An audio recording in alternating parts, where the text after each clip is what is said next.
السلام علیکم تمام لوگوں کو. آج کی جو یہ ہماری پریس کانفرنس ہے اس کا جو مین مقصد ہے جو ریسنٹلی ایک تشدد کی ایک لہر وائلنس کا ایک ماحول پیدا ہو گیا اسپیشلی کراچی میں کہ سوشل میڈیا پہ جو ایک کیمپین چلائی جا رہی ہے ایک سوچی سمجھی سازش کے تحت خواجہ سرا کمیونٹی کو ٹارگٹ کیا جا رہا ہے ٹرانسجینڈر کمیونٹی کو. اس سال ہمیں حیرت ہے کہ اب موب اٹیک تک بات آ گئی ہے. لاہور کا اچھا کا کیس ہوا, پنجاب پولیس کو ہم بہت اپریشیٹ کرتے ہیں کہ انہوں نے بہت اچھے سے ڈیل کیا. تو یہ بتانا چاہوں گی سوشل میڈیا پہ پچھلے 2 سالوں سے ایک نفرت کی مہم چل رہی. انہوں نے ہماری تصویریں لگائی ہیں, ہمارے خلاف ایسی باتیں کہی گئی ہیں جو کہ جھوٹ ہے, اور بہت زیادہ ہماری پرسنل لائف کو ڈسکس کیا جا رہا ہے سوشل میڈیا سے, جس کی وجہ سے آج ہمیں باہر جانے میں مسئلے پیدا ہو رہے ہیں. اور اس طرح کی نفرت سے ہماری جو ایک کنڈیشن ہے وہ کافی حد تک خراب ہوتی جا رہی ہے, کیونکہ ہماری بہت ساری کمیونٹی بیگر کمیونٹی ہے, ڈانسر کمیونٹی ہے, سیکس ورکر کمیونٹی ہے. ان کے لیے اس ملک میں اب گزارا کرنا بہت مشکل ہو گیا ہے, اور کوئی گورنمنٹ کی طرف سے جابس موجود نہیں ہے. ہم گراؤنڈ کمیونٹی کی بات کریں گے. اگر ہم یہ ریپرزینٹ کر رہے ہیں کہ اٹس ناٹ اونلی اباؤٹ ودیا رانا اور شہزادی رائے. اس مہینے میں رمضان کا مبارک مہینہ تھا, جوہر موڑ پہ ایک بہت اٹیک ہوتا ہے, بہت سارے لوگ ملتے ہیں اور خواجہ سرا کمیونٹی کے ایک ٹرانسجینڈر پرسن کو تشدد کا نشانہ بناتے ہیں. جب ہم وہاں سب پہنچتے ہیں تو 200 کے قریب لوگ اکٹھا ہو جاتے ہیں اور کہتے ہیں ان کو جلا دو, ان کو ہم مار دیتے ہیں, اور یہ تو رمضان میں ان کا ہمارے تو نیکی مل جائے گی. اور یہ ساری چیزیں ریکارڈڈ موجود ہیں. کیا ہماری جو حکومتی مشینری ہے وہ اتنی کمزور ہے کہ اگر 150-200 لوگ اکٹھے ہو جائیں تو وہ کسی کو بھی جلا سکتے ہیں؟ جب تک حکومت سندھ پولیس ہمارے ساتھ نہیں ہوگی ہم کچھ نہیں کر پائیں گے. السلام علیکم, میرا نام رابعہ ہے اور میرا تعلق سندھ رتناٹ سے ہے. میں اسٹوڈنٹ باڈی کو بھی ریپرزینٹ کرتی ہوں اور میں خود بھی ایک جرنلسٹ اسٹوڈنٹ ہوں. جب ہم نے سوشل میڈیا کی بات کری تو یہ ابھی جوہر موڑ پہ واقعہ پیش آیا جو موب اٹیک ہوا تھا, جب ہم نے یہ مدعا سوشل میڈیا پہ اٹھایا تو ہمیں جو ہیٹ اسپیچ کی سامنا کرنا پڑا اس میں بہت سے کامنٹس ایسے ہیں, آپ سب جا کے بھی دیکھیں, جنہوں نے کہا کہ یہ موب اٹیک ویلڈ ہے, تشدد ویلڈ ہے, آپ لوگوں کو جان سے چھوڑ کیوں دیا, آپ لوگوں کو مارا کیوں نہیں. اور اس میں کامنٹس میں یہ بھی لکھا ہوا تھا کہ آپ بچ گئے تو یہ آپ ہی خوش قسمتی ہے. میری گزارش صرف اتنی ہے, جو ہمارے یہاں ڈیزائنر ہے, چاہے ماریا بھی ہو گئے, کلب ہو گئے, جو ہمارے تشدد پہ, ہمارے خون کے نام پہ اپنے برانڈز اور اپنی کیمپینیں پروموٹ کریں, بس کریں. ہماری کمیونٹی پہ تشدد ہو رہا ہے آپ کی وجہ سے, ہماری کمیونٹی کا خون ضائع ہو رہا ہے. جو چنگاری آپ نے لگائی تھی اس میں آج ہماری کمیونٹی چل رہی ہے. جہاں تک میں ایک ینگ ایکسپیرینس بھی شیئر کروں گی, جب میں خود ایک یونیورسٹی میں پڑھ رہی ہوں, میری کچھ پرسنل پکچرز, میری پرسنل ڈیٹا مایا بھی اور بہت سے یوتھ ایکٹیویسٹ جو پروموشن کر رہے ہیں, اپنی برانڈنگ کر رہے ہیں, ان لوگوں نے ہماری پرسنل ڈیٹیلز پبلکلی آؤٹ کری ہیں. اس کی وجہ سے ہمارا جینا گوارا ہو گیا ہے. ہماری پرسنل ڈیٹیلز ہوں, چاہے ہمارے گھر کے بارے میں ہو, چاہے ہمارے کوئی بھی پاس چیز ہو, ان سب نے ہماری ڈیٹیلز آؤٹ کی ہے, which is very dangerous to us.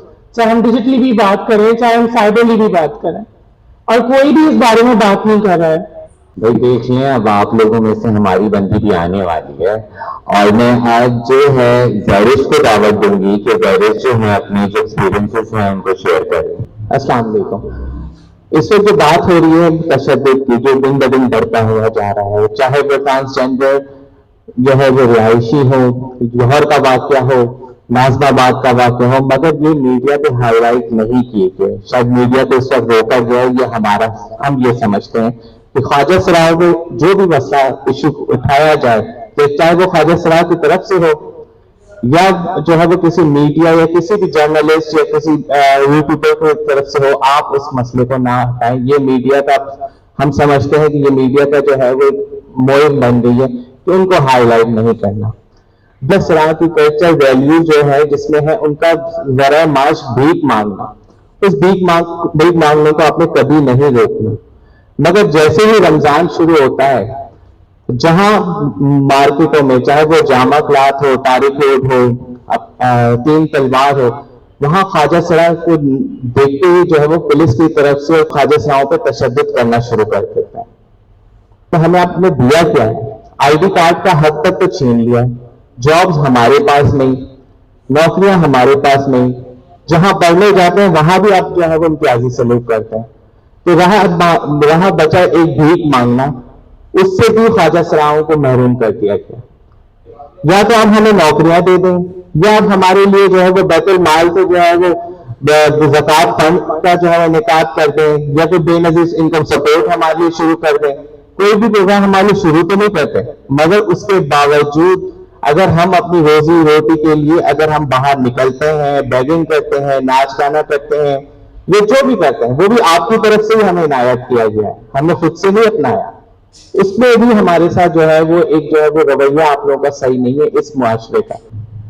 سب سے پہلے سب کو السلام علیکم, رمضان المبارک کی بہت بہت آپ لوگوں کو مبارکباد اور بہت ساری دعائیں. میرے خیال میں بہت ساری باتیں جو میں نے کہنی تھی ان سب میں کہہ دی. بس میں اتنی سی بات کہوں گی کہ مطلب بیگنگ ایک لعنت ہے, مگر لعنت اگر سب کے لیے ہونی چاہیے. بیگنگ تو میرے خیال میں ہمارے ملک میں ایک کلچر ہے, اگر میں اس کو کلچر کہوں تو غلط نہیں ہوگا, کیونکہ یہاں نیچے سے اوپر تک سب لوگ ہی مانگتے ہیں. صرف اتنا ہے کہ اگر دنیا رہنا مانگے تو فنڈنگ یا ڈونیشن ہے, اگر عام خواجہ سرا مانگے, عام آدمی مانگے تو ٹھیک ہے. ہم چاہتے ہیں کہ اس بیگنگ کی لعنت سے ہمارے خواجہ سرا باہر ہو, کیونکہ خواجہ سرا ہمارے انٹرنیشنل بیچارے کو بیگنگ کے رستے نہیں آتے, ان کو فنڈنگ کے رستے بھی آتے ہیں, ان کو بیچارے انٹرنیشنل طریقے سے مانگنے کے طریقے نہیں آتے, وہ بیچارے چوراہوں پہ سنگلوں پہ مانگتے ہیں. یہاں پہ کسی شہر خاموشہ میں, کراچی کو شہر خاموشہ اس لیے کہہ رہے ہیں, اس کراچی کی بچیاں صرف نہیں ہے, اس کے یہاں بچے صرف نہیں, آئے دن خبریں سنتے ہیں فلاں ڈاکو نے فلاں کو مار دیا, فلاں نے فلاں کو قتل کر دیا. سارا کلچر بن چکا ہے, سارے مانگتے ہیں. ان بیچارے ان بوڑھے خواجہ سراؤں کو آپ مکان کا رینٹ دے دیں, آپ مہینے کا ان کا راشن ڈلوا دیں, ان کے اخراجات اٹھا لیں, بجلی سے بل اٹھا لیں, اس کے بعد یہ خرچات آپ اس کے اخراجات اٹھا لیں, اس کے بعد یہ اگر بیگنگ کریں آپ ان کو گولی مار دیں. جب آپ کچھ نہیں دے سکتے تو کیا رمضان المبارک کے مہینے میں آپ ان کی بیگنگ بند کر کے کیا خدا نخواستہ آپ ان کو سیکس ورکنگ بھی کرے بچے رہے؟ یہ بہت غلط ہے. یہ میں سمجھتی ہوں ریاست کا فرض بنتا ہے, جتنے بھی پچھڑے ہوئے طبقے ہیں, شکر الحمدللہ کے لوگوں کو کہ ہمارے خواجہ سراؤں میں یہ نہیں ہے کہ یہ کرسچن خواجہ سرا ہے, یہ ہندو خواجہ سرا ہے, یہ مسلم خواجہ سرا ہے. ہم سب بولتے ہیں کہ نہیں, ہمارا خدا ایک ہے اور ہم سب ایک ہے. شکر ہے ہم ایک پیج پہ, اگر الگ پیج پہ ہوتے تو کیا ہوتا.